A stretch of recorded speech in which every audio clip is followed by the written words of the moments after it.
vagy gondolt egy csöppet sem. Hát repítése van kecskét. Apu!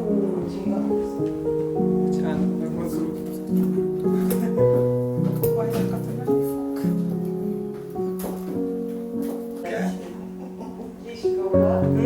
Szerintem maradhat, mert ugye nekem a sötét hajam van pont, nem annyira látványos. Rádobja.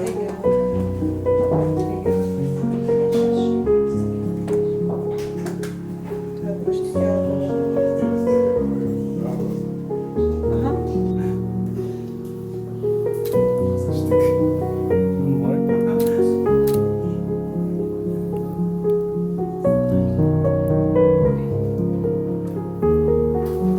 vagy megyünk mondjuk Zavar. innen. Igen, hát megyünk a zavar.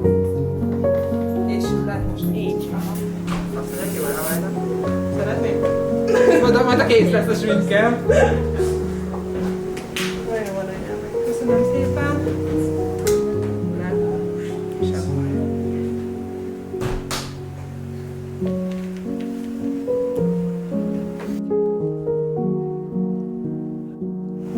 Az sajnálom.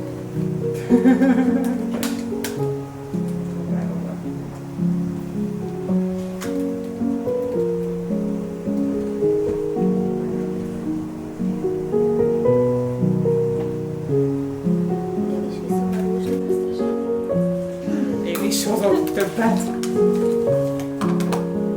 Mindegy, ez így alakul sajnos. Van ilyen, hogy nem úgy alakul, ahogy eltervezte az ember. Majd olyan szép a fény, az egész eltérő. Én számomra örülök, hogy ezt már kiválasztottuk.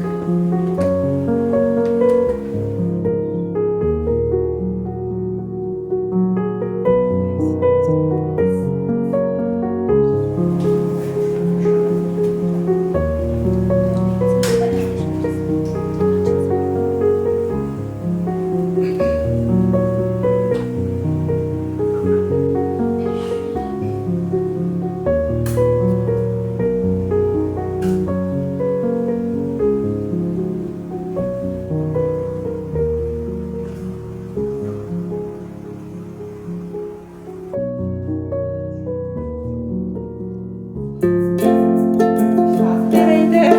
Ne maradjál ki a bulimból! Elnyugálom. Akkor most vele fordulják ki a kommunikációt. Hát gyere, mindenki, és akkor majd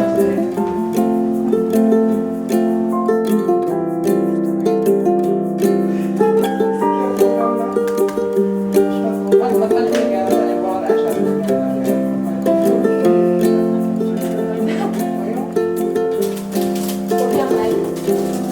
Fogja meg.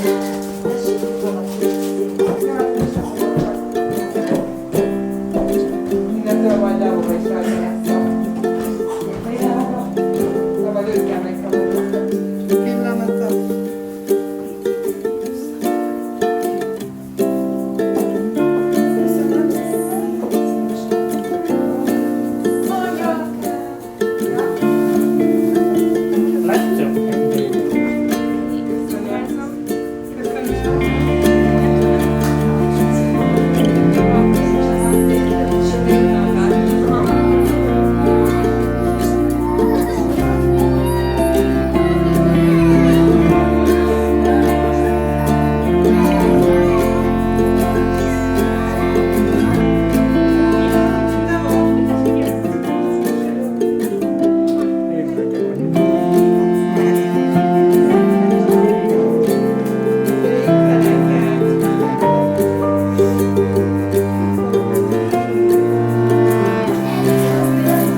Várjál, cukikám, ezt hangolják le.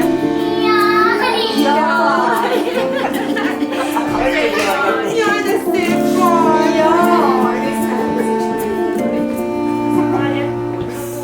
Anya,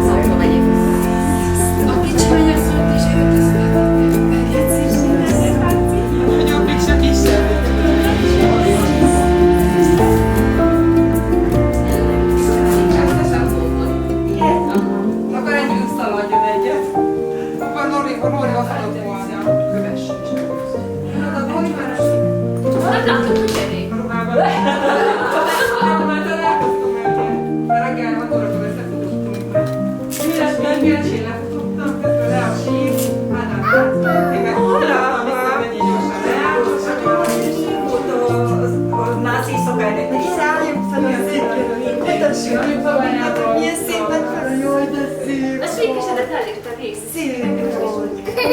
Összejött. Jó lesz. Mit mondtam?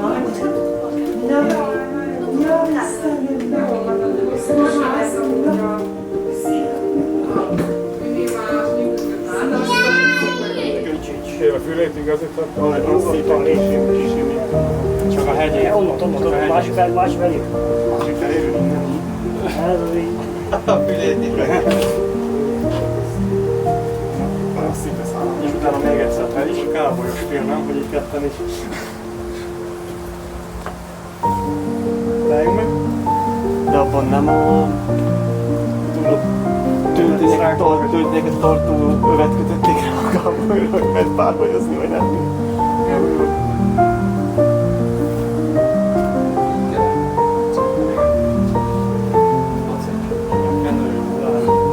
Szökbe van.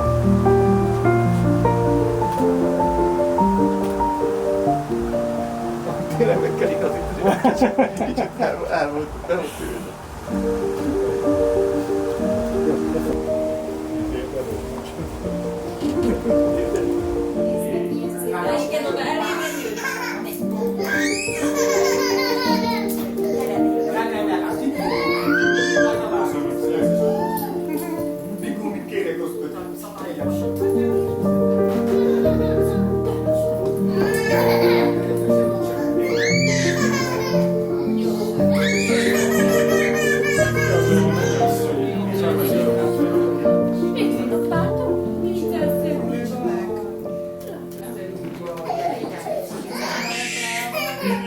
Most ez a sírás az évben vagyok, tudod?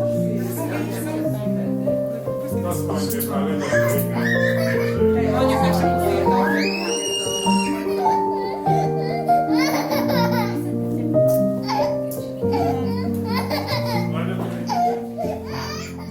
Ki a világén vendége még? Világén felül ki még vendég? Na azt adjuk szó. Ki kell hívni? Jó? Jó, is Leónyi biztos. Megoldhatjuk igazán. Tessék? Na azt adjuk.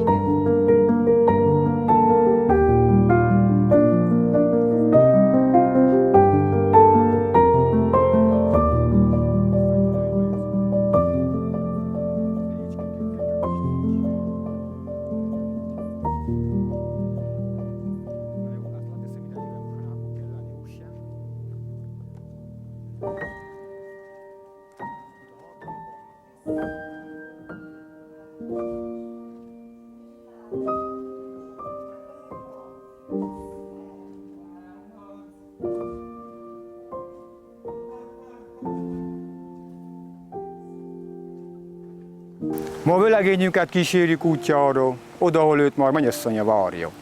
Mielőtt elindulunk a hosszú nagy útra, szenteljünk néhány szót a búcsúztatóra. Kedves édesapám, most te hozzád szólok, meg kell köszönjem a sok jóságodat. Ezért fizetségül azt kívánom neked, legyen nagyon hosszú a te földi életed. Kedves édesanyám, most te hozzád fordulok, eddig életem neked köszönhetem. Áldja meg az Isten minden lépésedet, adjon egészséget és hosszú nyugodt életet. Kedves szüleim és testvéreim, búcsúzom tőletek, úgy döntöttem, más életet kezdek. Megtaláltam a párom, akit igazán szeretek, és a mai napon Isten házába vezetem. Tisztelt jó szüleim, köszönöm, hogy felneveltetek, a jóra tanítottatok, a rossztól féltettetek. Kedves vendégek, induljunk el rendben, a Jóisten segítségével, keressük fel a mi vőlegényünk párját, az ő kedves drága mennyasszonyát. Kísérjük el őket együtt a templomba, hol örök hűséget esküsznek egymásnak. Legyen életük hosszú és vidám, kerülje őket a bánat és a szomorúság. Búcsúzz el a szeretteittől, puszítsd meg őket, és indulunk a mennyasszonyos házhoz.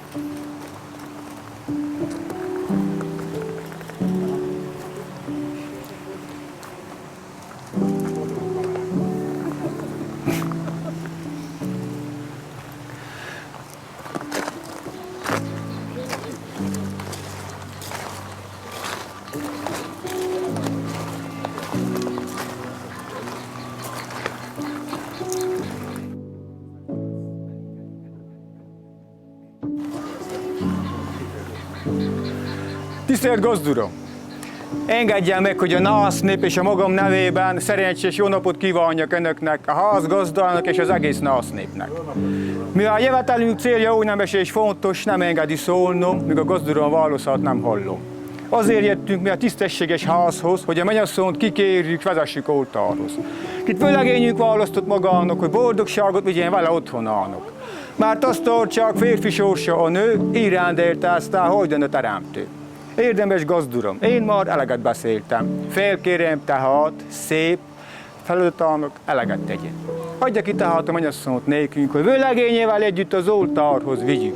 Mert aki nem adja, az nem a nász nép bánja, hanem a gazda boros, jó sok pálinkája.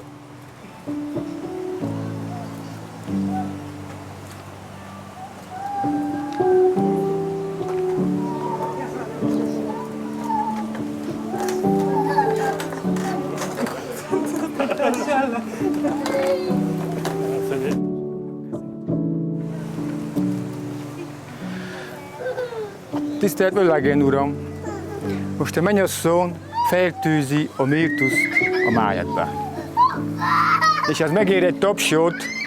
Halljuk azt a tapsot.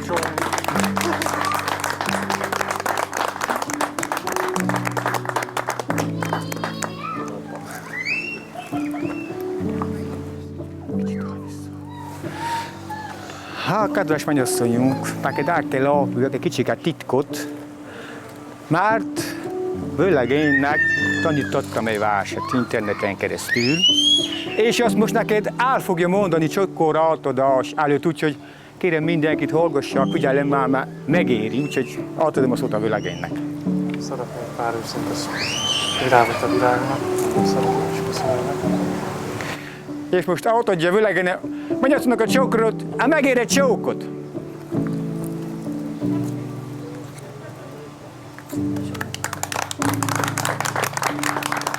Adjuk egymás mellé most ma.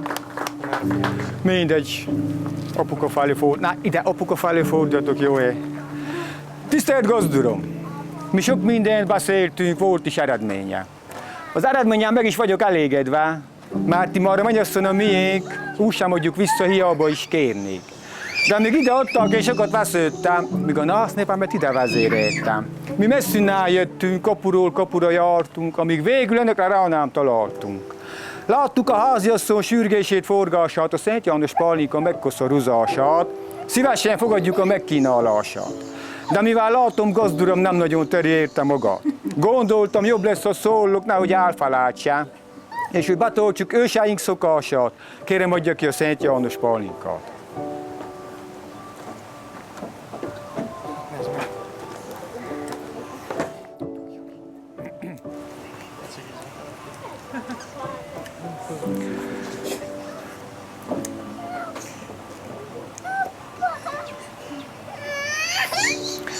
Asztali áldás, mindeneknek szeme, te benned bízunk, Urunk. Te adsz nekünk eledált alkalmas időbe, feltárod szentséges karjadat, és betöltesz mindent áldásoddal. Áld meg, Urunk, az ifjú pár egybekelését az égnek harmatával, a földnek zsírjával. ki nem mondja utánom 3-szor, Deus Uram, Deus, az ebből a palinkából nem iszik. Nem iszik senki. Deus Uram, Deus Uram, Deus Uram, egyszer valaki iszik belőle, nehogy valami más kapjunk. Deus Uram, Deus Uram, Deus Uram. Egészségedre. Menj, mennyasszonynak. Ha nem mondod, és csak így áll belőle. Vagy fordítva. Oda hátra násztagyoknak, és körbe hamar mindenkinek, jó?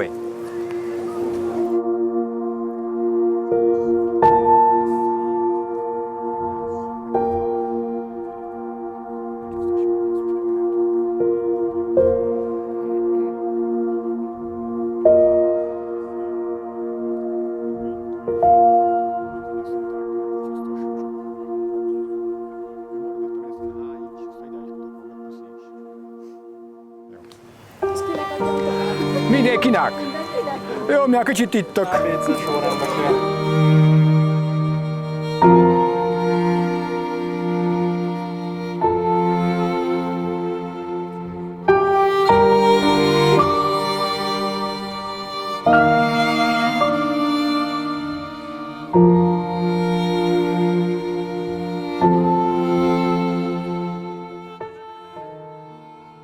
Tisztelt kedves szülők! Állíthat az óra, kedves leányutok itt a búcsúszóra. Érzékeny szavakkal szeretne búcsúzni, de a szíves sajog nem tud szóhoz jutni. Én leszek néki a szószólója, kedves szeretteiktől búcsúztatója. Felvirött szép nap hullatom ragyogva, párosodásunknak a jelét mutassa. Nem tudom nékem milyen utat mutat, boldogságot-e, vagy örökös bánatot. Nincsen az felírva senki homlokára. Kedves édesapám, most magától búcsúzok, magának köszönöm, hogy a földön vagyok. Meleg ágyát, hideggel cseréltem, tudom, édesapám, azt mindent tettem. Köszönöm jó apám magának ezeket, az Isten a mennyben mindent fizessen meg. Hát jó édesanyám, magának mit mondjak, Istenem szegény, hogy tőle is búcsúzzak. Fáradt, futott, és mindent értem megtett, a nagy útra most is szépen elkészített. Ha tudod, édesanyám, sorsom elváltozott, a gondviselő Isten másokat mutatott. Köszönöm jó anyám magának ezeket, az Isten a mennyben mindent fizessen meg. Kedves Leán barátnőjeim, gyönyörű virágok, kikit előtt itt most kisít szemmel arra. Adjon a jó Isten néktek is jutássod, kivel elnyerjétek az örökös boldogságot. Keresztülők, rokonok, szomszédok, mindakik itt vannak, szépen kérem, mind megbocsássanak. Kilépek a házból az Úrnak nevébe, és rábízom magamat a szent hitvesemre és a 7. szentségre. Szentséges Úristen, segíts meg ezekre! Tisztelt mindnyájuknak minden jót kívánok, búcsúbeszédem ezennel bezárok. Üdvözlöm szeretettel!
Imádkozzunk, testvéreim!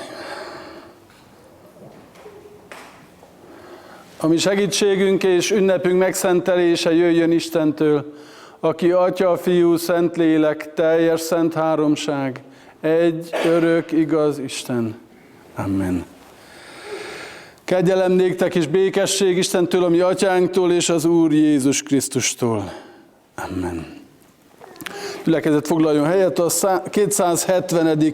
ének első verszakát énekeljük, a 270-es H jelzésű énekről van szó. Isten égi Atyánk, ím előtted állva, áldást kérünk tőled az új házas párra.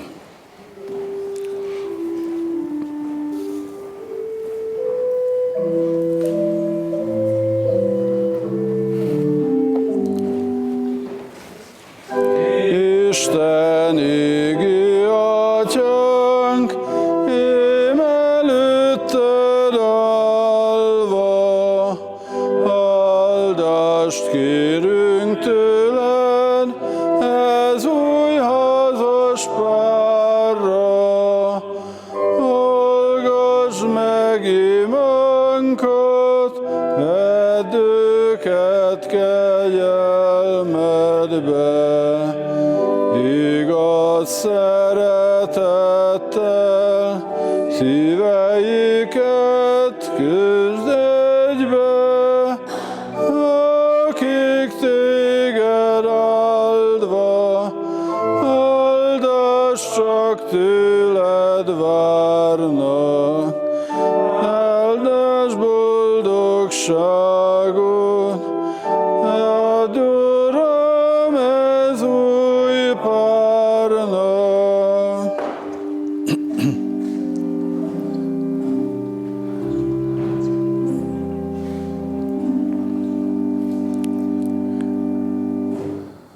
Hallgassátok meg, ünneplő testvéreim, Isten igéjét, amint azt olvasom Pál apostol Korintus beliekhez írott első levelének 3. részéből, a 6. és 7. versekből. Hogy miképpen szól Isten az említett helyen, felolvasom, hallgassuk figyelemmel és fennállva alázattal.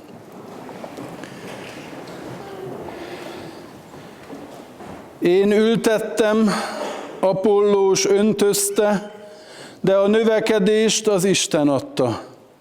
Úgyhogy az sem számít, aki ültet, az sem, aki öntöz, hanem csak Isten, aki a növekedést adja. Úgyhogy az sem számít, aki ültet, az sem, aki öntöz, hanem csak Isten, aki a növekedést adja. Eddig tart a felolvasott ige, helyet lehet foglalni.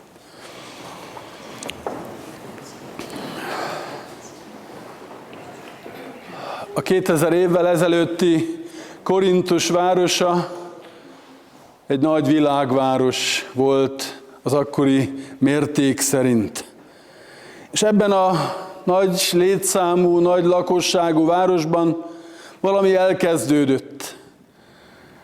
Megjelent Pál apostol, és az ő ige hirdetése, missziója következtében az emberek egy része, egy kis része, de azért számottevő része elkezdte a Jézus útját járni.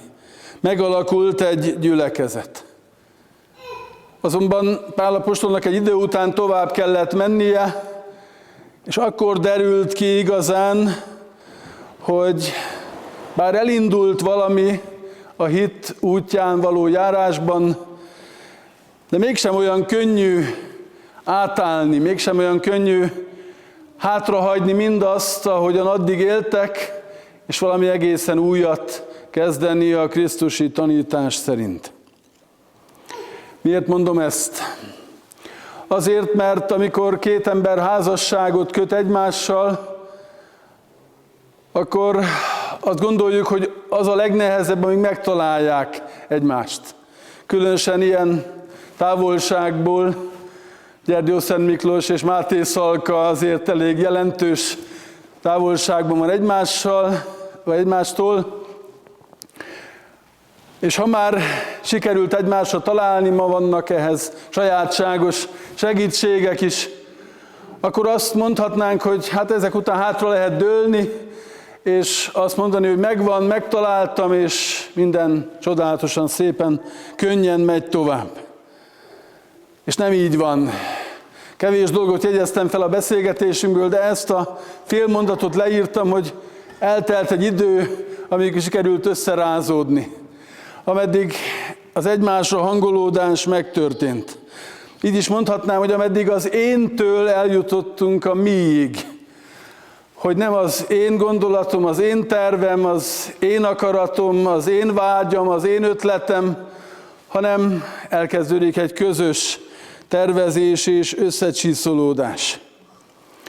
És ez történik, illetve adott pillanatban ez hiányzik Korintusban is, hogy mindenki elkezdi a saját meg a kicsi pártját megalakítani. Az egyik azt mondja, hogy én Pálé vagyok, mert általa jutottam hitre, másik, hogy én Apollósé, egy másik tanító követője vagyok, mert ő segített nekem felismerni a hitnek az útját. És úgy tűnik, hogy ezek az akadályok a gyülekezet jövőjét veszélyeztetik, ezért beszél, ezért ír róluk Pál.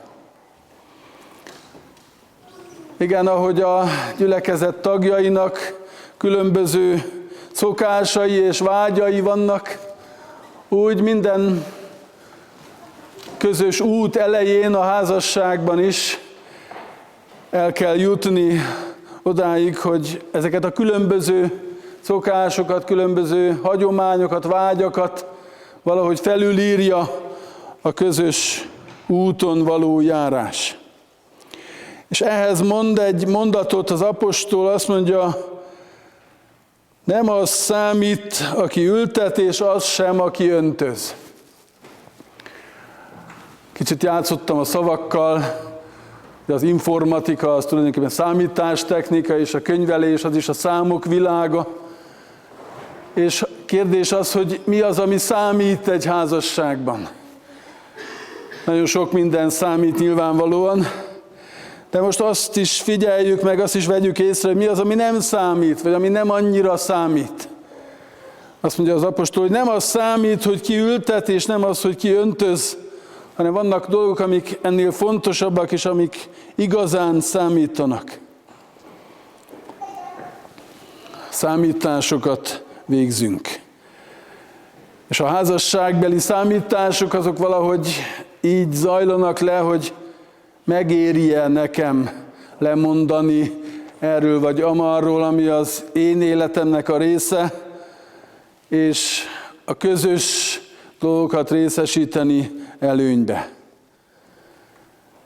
És az íge most arra hív titeket, hogy ne számítgassatok. A házasság az nem egy számítási terület, mert hogy a házasságban akkor működnek jól a dolgok, hogyha egészen beleadjuk magunkat. Hogyha igazán önmagunkat tudjuk oda tenni. Számítások nélkül, alkudozások nélkül, mindenféle olyan meggondolások és megfontolások nélkül, vajon mikor és milyen mértékben térül meg az, hogy én beleteszem magam, az érzéseimet, a javaimat, a terveimet, az életemet ebbe a kapcsolatba. Azért sem működnek a földi számítások egy jó házasságban, mert hogy ez nem elsősorban vagyonközösség, hanem egy lelki, szellemi közösség a házasság, ahol lelki kincseket szeretnénk megosztani és aratni, úgymond a végén. Beteszem az én szeretetemet, beteszem az én hűségemet, beteszem az én megbocsátásomat, és hadd az utolsóhoz kapcsoljam annak a tudatosítását, hogy ezt nem lehet számolgatni, hogy eddig még szeretlek, de ha így viselkedsz, nem foglak szeretni. Eddig még megbocsátok, de ezt azért már nem tudom megbocsátani. Amikor egyszer egyik tanítvány megkérdezte Jézustól, hogy meddig kell az én atyám fiának megbocsátani, hányszor kell megbocsátani, még 3-szor is, még 7-szer is. Hogy van ez? Milyen számig lehet elmenni? Hogy számítsam a megbocsátásnak a matematikáját? És Jézus azt mondja, hogy nem azt mondom, hogy 7-szer is, hanem hogy 70-szer 7-szer is. Vagyis gyakorlatilag végtelen számú megbocsátást tapasztalunk Istentől, és ez a mi feladatunk és lehetőségünk, hogy ezt és így adjuk tovább. Amikor tehát a házasságra gondolunk, készülünk, vagy éppen benne élünk, akkor lehetőségünk van a forráshoz menni, és rámutat az apostol kétszer is ebben a 2 mondatban: a növekedést Isten adta, utána pedig azt mondja, hogy csak Isten számít, aki a növekedést adja. Ő a forrása a szeretetnek, az örömnek, a hűségnek, a megbocsátásnak. És ő az, akitől ezeket újra és újra el lehet kérni, hogy aztán számolatlanul és őszintén, teljes szívvel tudjuk továbbadni. Azt mondja tehát, azt üzeni számunkra ez az ige, hogy ne számolgassunk, hogy ne a büszkeségünk kerüljön előtérbe, hogy meddig megyek el, és ki patika mérlegezzük, hogy ez még belefér, és a másik már nem fér bele. Nem az érdekeink számítanak igazán, hanem még a társon is túl Isten az, aki igazán számít. Hanem csak Isten, aki a növekedést adja.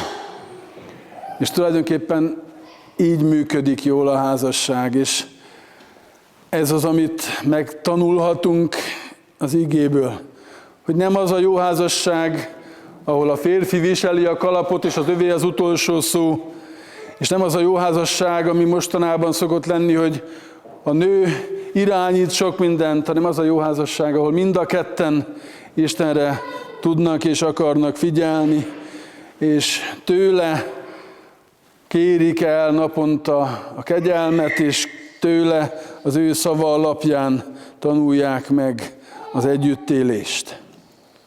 Mert hogy az igében növekedésről van szó, és ez nem csak a mezőgazdaságban egy fontos terület, és nem csak egy cég könyvelésében fontos, hogy növekedés legyen, hanem a házas élet is növekedési pályát rejt magában. Nem biztos, hogy vagyonban kell óriásit teljesíteni, nem biztos, hogy a házassági növekedést a gyermekek száma mutatja, bár az is nyilván nagyon sok, mind a 2 említett terület nagyon sokat számít, és nagyon sokat hallunk, és ha józanok vagyunk, akkor gondolhatunk is arra, hogy nem mindegy az, hogy mekkora családban és milyen helyzetű családban élünk. De alapvetően itt a lelki területről van ismét csak szó. Mert hogy lelkileg nem úgy működik a házasság, hogy az előbb említett módon hátradőlünk, és aztán majd minden megy magától, mert amelyik házasságban nincs növekedés, ott visszaesés van, nincs stabil, kiegyensúlyozott állapot. Ahhoz, hogy stabilnak tűnjön, ahhoz folyamatosan a növekedés útját kell járni, és növekedési pályán kell legyünk. Növényekről beszél a hasonlatában Pál apostol: én ültettem, Apollós öntözte, a cél pedig a növekedése ennek a növénynek. De ahhoz, hogy növekedés legyen, ahhoz nyilván gyökerekre van szükség, ha a növénynél maradunk. A család most már gyökeret vert, Nyíregyházán, legalábbis jelen pillanatban otthonra talált ezen a helyen. De bárhova is kerüljenek még az élet során, mindenképpen az a lényeg, hogy legyen egy otthon, legyen egy lelki kötődés, egy lelki meggyökerezés, legyen ahova visszatérni, ahonnan megerősödni, és ahonnan táplálkozni, hogy növekedés lehessen. A növekedést pedig Isten adja, mondja Pál teljes meggyőződéssel. Meg kell tennünk a magunkét, ahogy megtette Apollós is, ahogy megtette Pál, ahogy megteszi a vőlegény és megteszi a mennyasszony, vagy a férj és a feleség, de tapasztaljuk, egy idő után elérjük a határainkat mindenféle szempontból. Nem tudunk már magunktól többet nyújtani. Ezért nagyon nem mindegy az, hogy csak ketten vagyunk-e, vagy csak emberi tényezők, szereplők vannak-e a házasságban, vagy pedig ott van, jelen van Isten. Az igazi növekedés ajándéka ugyanis tőle származik. Bennünk van a potenciál a növekedéshez, de Isten az, aki ki tudja ezt aknázni. Isten az, aki kinyit számunkra olyan ajtókat, amiket mi magunktól nem tudnánk megtenni. A gyülekezetben, Korintusról van ugye szó, mindenki tette a magáét. Tette azt, amihez képessége, adottsága volt. Én plántáltam, Apollós öntözött, mondja Pál. És ez az ő szempontjukból teljesen jól van, így természetes. Nem versengtek egymással, hogy nem akarták elvenni egymás munka területeit, vagy éppen munkaeszközeit. Így tudtak hozzájárulni a növekedéshez, hogy mindenki azt végezte, amihez a legjobban értett, amihez lelki adottsága volt. A házasságban is az a jó, vannak klasszikus férfi szerepek és klasszikus női szerepek, de az igazán fontos az, hogy ismerjük egymást, ismerjük egymás erősségeit és gyengeségeit, hogy hol kell hagyni a másikat kibontakozni, és hol szorul támogatásra, segítségre, melléállásra. Nagyon sok rugalmasságra van szükség, nagyon sok megértésre és támogatásra ahhoz, hogy mindenki ki tudjon bontakozni, és ne leértékelés, egymás megszólás, hogy már megint ezt tetted, vagy már megint így viselkedtél, hanem egymás értékelése és egymás segítése történjen meg. Közös erőfeszítésnek tud igazán eredménye lenni, és ezt a közös erőfeszítést tudja és akarja Isten megkoronázni a növekedéssel, mint jutalommal. A növekedést Isten adja. Bár csak megtapasztalnátok, erre hív most titeket Isten az ő ígéretével, hogyha igazán megmaradtok ebben a közösségben, és igazán hozzátesztek a magatokét számolgatások nélkül, akkor ő lesz az, aki a növekedést adja, ő lesz az, aki igazán számítani fog, és akire ti magatok is számíthattok, erről majd lesz szó mindjárt még a keresztség kiszolgáltatása előtt. Hogy milyen az, amikor Isten ajándékoz, hogy milyen az, amikor Isten segíti a növekedést. Ennek az átélésében vezessen és segítsen titeket a mindenható Isten. Amen. Most miután azzal az elhatározással jöttetek ide, hogy házassági szövetségeteket Isten előtti esküvel is megerősítitek, fogjátok meg egymás jobb kezét, és mondjátok utánam az esküt, gyülekezet pedig álljon fel.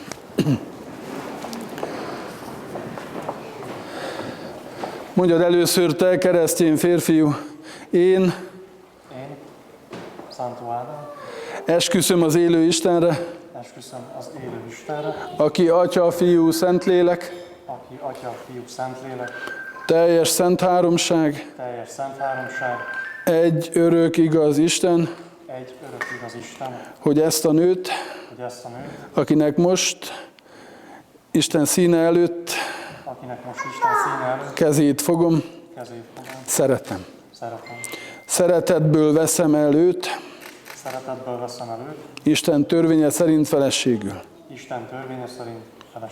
Hozzá hű leszek, vele megelégszem, vele tűrök, vele szenvedek, vele szentül élek, és őt sem egészségében, sem betegségében, és őt sem egészségében, sem betegségében, sem boldog, sem boldogtalan állapotában, sem boldog, sem boldogtalan állapotában, holtomiglan vagy holtáiglan, holtomiglan vagy holtáiglan, hitetlenül el nem hagyom, hitetlenül el nem hagyom, hanem teljes életemben hanem teljes életemben hűséges gondviselője leszek. hűséges gondviselője leszek. Isten engem úgy segély. Isten engem úgy segéljen. Mondjad most te, keresztény nő, én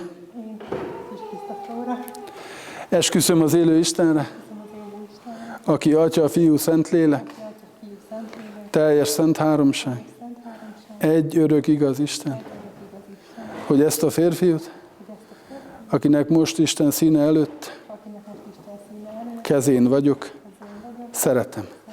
Szeretetből megyek hozzá, Isten törvénye szerint felesége. Hozzá hű leszek, vele megelégszem, vele szentül élek, vele tűrök, vele szenvedek, és őt sem egészségében, sem betegségében, sem boldog, sem boldogtalan állapotában, holtomiglan vagy holtáiglan, hitetlenül el nem hagyom, hanem teljes életemben hűséges segítő társa leszek. Isten engem úgy segíts. Hallotta Isten, hallottuk mi is a ti esküvéseteket, ennek alapján Református Keresztény Szentegyházunk nevében megkötöttnek nyilvánítom házassági szövetségeteket.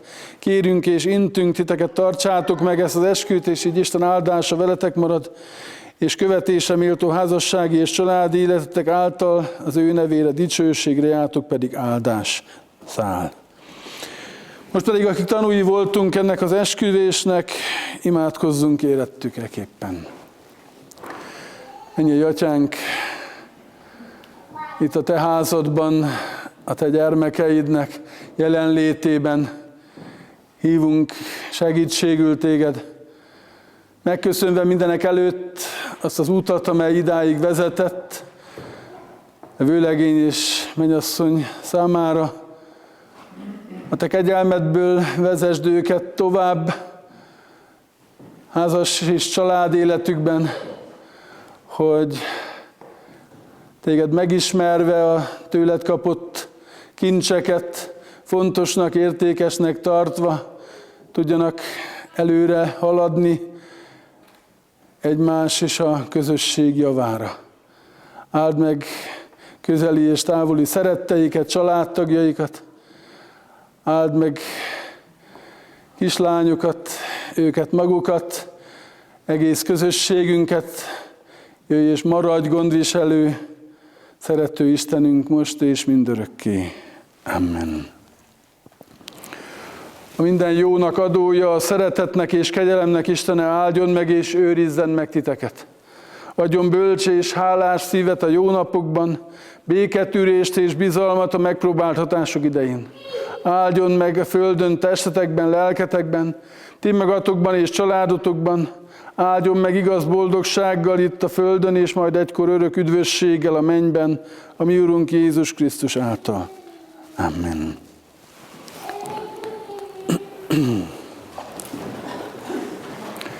Az előbb énekelt 270-es H-jelzetű ének második verszakát énekeljük. Szenteld meg, ó Isten, azt a fogadalmat, amely a mennyből vár kegyelmet, oltalmat.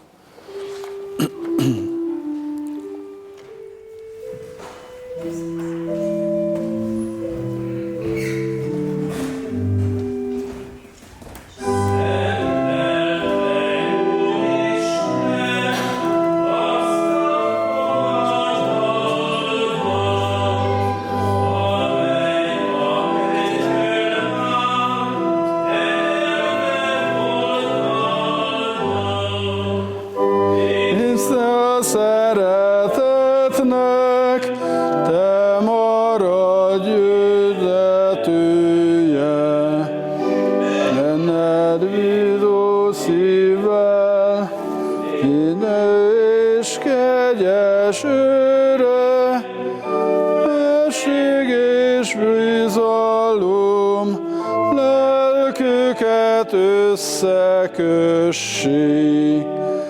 Legyen áldott Uram, bene szövetség.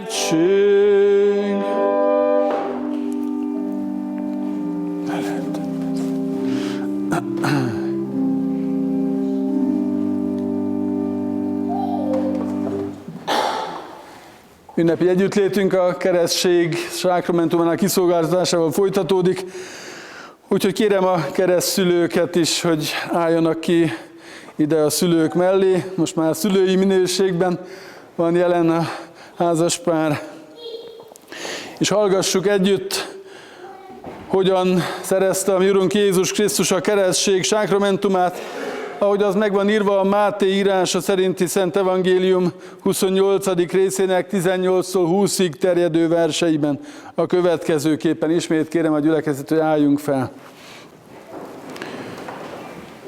És hozzájuk menvén Jézus szólal nekik mondván, nekem adatott minden hatalom mennyen és földön. Elmenvén azért tegyetek tanítványokká minden népeket, megkeresztelve őket az Atyának, a Fiúnak és a Szentléleknek nevébe, tanítva őket, hogy megtartsák mindazt, amit én parancsoltam nektek. És ime én ti veletek vagyok minden napon a világ végezetéig. Amen.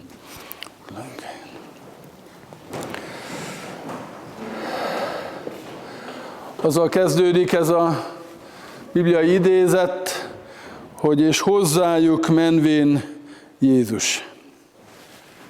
Ez a hozzájuk, ez a tanítványokra vonatkozott. Az időpont pedig, az oda menettel időpontja, az ő feltámadása utáni jelenlét időszaka, mielőtt elhagyta ezt a földi világot, mielőtt felment a mennybe. Miért érdekes ez? Azért, mert éppen a kereszthalálának az időszaka, ami ugye megelőzte a feltámadást, megelőzte ezeket a mondatokat, az volt az az időszak, amikor nagyon nagyot csalódott a tanítványaiban Jézus. Amikor megtapasztalt, hogy mit jelent az, hogy őt elárulják, hogy letagadják, hogy egyáltalán van valami közük hozzá, hogy kétségbe vonják az ő feltámadását, és azt mondják, hogy ha be nem tehetem az ujjamat a szegek helyébe, akkor semmiképpen el nem hiszem, hogy senki nincs ott, vagy szinte senki nincs ott a kereszt alatt az ő tanítványai közül, a hűséges követők közül. És mégis hozzájuk ment Jézus, és mégis rájuk bízta ezt a feladatot, hogy menjetek és tegyetek tanítványokká, kereszteljetek meg minden népeket. Mit jelent ez? Maradjunk az előbbi számításos gondolatkörben.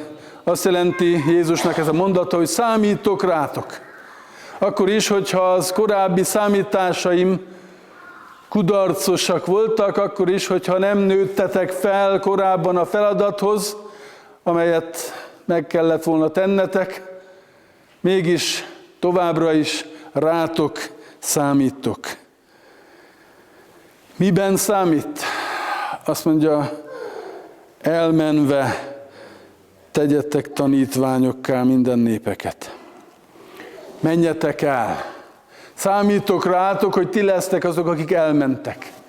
Nem azt mondja Jézus, hogy a tanítvánnyá tétel azt jelenti, hogy ti leültök, hátradőltök, és azt mondjátok, hogy aki akar tanítvány lenni, az jön ide hozzám, én majd itt elmondom, hogy mit kell tegyen. Hanem azt mondja, hogy menjetek el, és ti tegyétek meg az első lépést, ti kezdeményezzetek. Mi kell ahhoz, hogy elinduljunk, ahhoz, hogy bemenjünk valakihez, ahhoz, hogy elmenjünk egyáltalán? Alázat kell. Hogy bemegyek a te területedre. Nyitottság kell, meghallgatlak téged, beszédbe elegyedem veled. És tulajdonképpen ezt jelenti egy gyermeket is hitben felnevelni.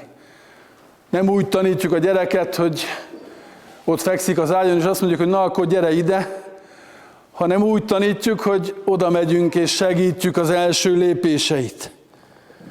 És kell, hogy legyen bennünk kicsivé lenni tudás, alázat, hogy odahajoljunk hozzá, kell, hogy legyen bennünk nyitottság, hogy az ő szintjén közeledjünk, és ne az informatika vagy a könyvelés tankönyveivel közeledjünk hozzá, hanem azon a szinten beszéljünk vele, amit esélye van, hogy ő is megértsen.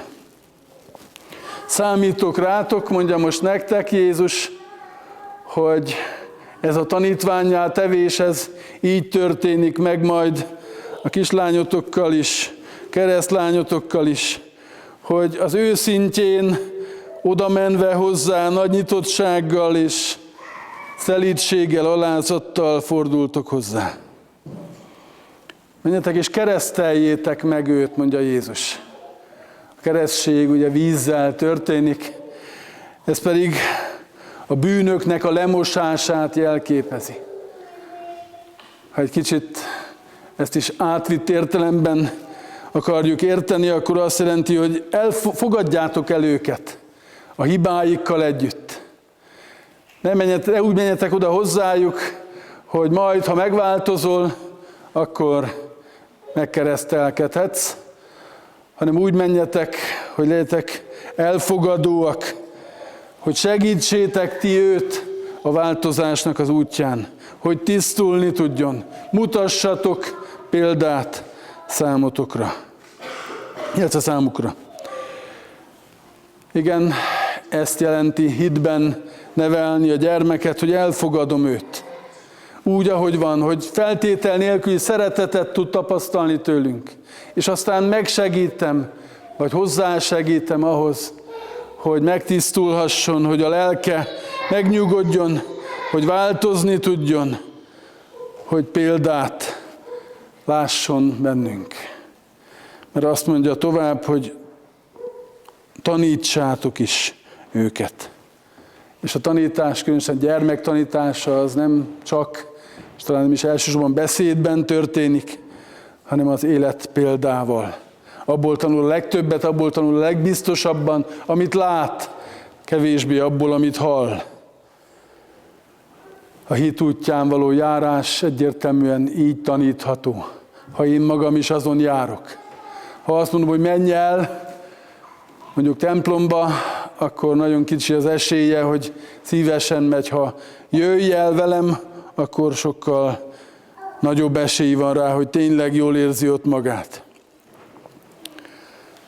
Ezt jelenti, tehát erről szól a fogadalomtétel, hogy oda mentek majd hozzá, hogy segítitek őt, és vezetitek a saját példátokkal, hogy megismerhesse az ő urát. De a keresztségben nem csak erről van szó, hogy Jézus azt mondja, számítok rátok, hanem arról is szó van, hogy azt is mondja, számíthatsz rám, vagy számíthattok rám. Úgy kezdődik, hogy nekem aratott minden hatalom mennyen és földön, és úgy végződik, hogy ime én ti veletek vagyok minden napon a világ végezetéig. Számíthattok rám. Ha igazán hitben jártok, akkor egészen biztosan megtapasztaljátok az én jelenlétemet. Akkor megismeritek az én hatalmamat, és megtapasztaljátok az én jelen valóságomat. Tanítványok már ismerték a Jézus hatalmát, sokszor látták őt csodákat tenni, és most már azt is tudták, amikor ezeket a szavakat Jézus mondja, hogy a halál felett is hatalma van. De azt mondja, hogy minden hatalom továbbra is elmélyedhettek ebben a hatalomban, mert a teljes hatalom az enyém. És ezzel a hatalommal leszek ott mellettetek, és foglak segíteni titeket minden napon a világ végezetéig. Úgy olyan szinten számíthattok a gyermek hitbeli nevelésében és az életetekben Jézus jelenlétére, hogy ő az, aki erőt ad, ő az, aki a megértésben és a nevelésben segít. Sőt, ő az, aki által egy nagy családnak a tagjaivá is váltok. Egy nagy keresztény családnak. És ez milyen szépen tud működni a készülés közben. Eszembe jutott egy példa. Egyszer hosszú sort kellett állni a határon áthaladást várva, és az autónkon rajta volt az egyik szimbóluma a Jézussal való járásnak, a hal. És egyszer csak egy teljesen ismeretlen, ha jól emlékszem, holland férfi odajött, kezet fogtunk, és elkezdtünk beszélgetni Krisztusról. Teljesen sose láttuk se azelőtt, se azután egymást, de éreztük ott abban a helyzetben, hogy egy nagy családnak a tagjai vagyunk, akik ezt az időt ki tudjuk használni arra, hogy nem érgelődjünk, hogy ma megint hány percet kell állni, hanem valami értelmessel töltsük ki a várakozás perceit. És nyilván ennél sokkal konkrétabb átélések is vannak, ahogy a nagy család jelen tud lenni a kis család életében, és fordítva. Legyen tehát a kislányotok is ennek a nagy családnak tagja, ha nem is a Gyergyószent Miklósi nagy családnak, de a keresztjének nagy családjának, ahol nem a felekezet az elsődleges, hanem az, hogy Krisztus követésére el tudjon köteleződni, és az, hogy ezt a kettősséget megtapasztalja. Krisztus számít rá, és ő is számíthat az ő megváltójára. Így legyen. Amen. Jöjjetek, most tegyünk vallást hitünkről, elmondva a keresztény egyház hitvallását közösen fennállva.